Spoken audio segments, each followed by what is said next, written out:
네, 17번 풀겠습니다. 1의 자리 숫자에 대한 얘기입니다. 이거는 이제 1학년 때부터 많이 이제 보셨으니까 익숙하신 분은 쉽게 하실 수 있고요. 자, 처음 들어보시는 분은 한번 해보겠습니다. 1의 자리 숫자에, 그러니까 거듭 제곱의 1의 자리 숫자에 규칙이 있죠. 어떤 게 반복이 됩니다. 예를 들면요. 여기 지금 8의 거듭 제곱이니까 8의 1은 8입니다. 8의 제곱은요. 8 곱하기 8 하시면 8, 8에 64 얼마지요? 그쵸? 6은 작게 쓰겠습니다. 64입니다. 그럼 8의 세제곱은 그 64에다가 또 8을 곱하는 거죠. 그럼 8, 4, 32. 자, 그럼 3이 올라가고 앞에 올라가면 510인데요. 사실 여긴 중요하지 않습니다. 왜냐하면 1의 자리 숫자는요.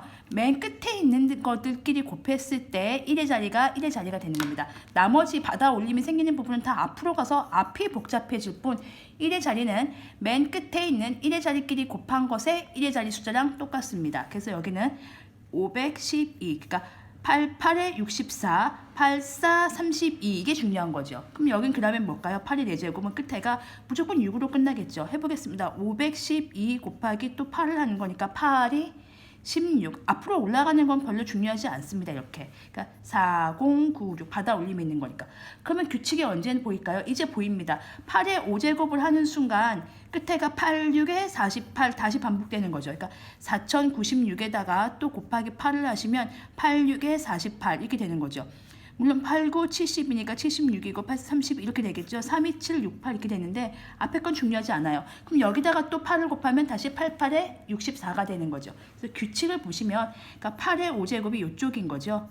8의 6제곱은 4고요. 그러니까 이렇게 쓰면 틀리니까 요 기호를 한 거예요. 그러니까 무슨 말씀이냐면 8의 1제곱은 8이고요. 8의 2제곱은 64죠. 근데 우리는 뭐가 궁금해요? 1의 자리 숫자가 궁금하기 때문에 8의 1의 제곱에 1의 자리 숫자 요 가로를 쳐가지고 요것만 갖고 오겠다는 얘기예요. 8의 제곱이 64죠. 근데 8의 제곱에 대해 요거를 치면 뭐만 갖고 오면 돼요? 1의 자리 숫자인 4만 갖고 오면 된다는 얘기입니다. 그러니까 이렇게 쓰면 정확히는 틀린 거죠. 이렇게. 요 가로를 써주셔야 되는 거예요. 그러니까 8의 세제곱일 경우에는 8, 4, 32가 되는 거고요.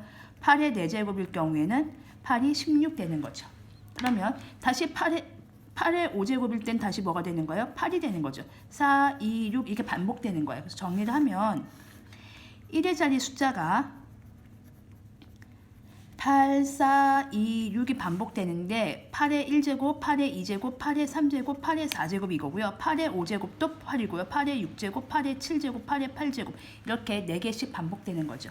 그럼 우리가 궁금한 건 8의 10 더하기 8의 31에 이 숫자 둘을 더한 거에 1의 자리 숫자입니다. 숫자 둘을 더한 거. 근데 이것도 어렵지 않은 게요. 예를 들면 137 더하기 252가 있었다고 해봅시다. 1의 자리 숫자는 결국 누구의 얘기죠? 그쵸? 끝에 있는 1의 자리 숫자들끼리 더한 거죠. 그러니까 우리는 이거의 1의 자리 숫자와 이거의 1의 자리 숫자를 구하는 게 중요합니다.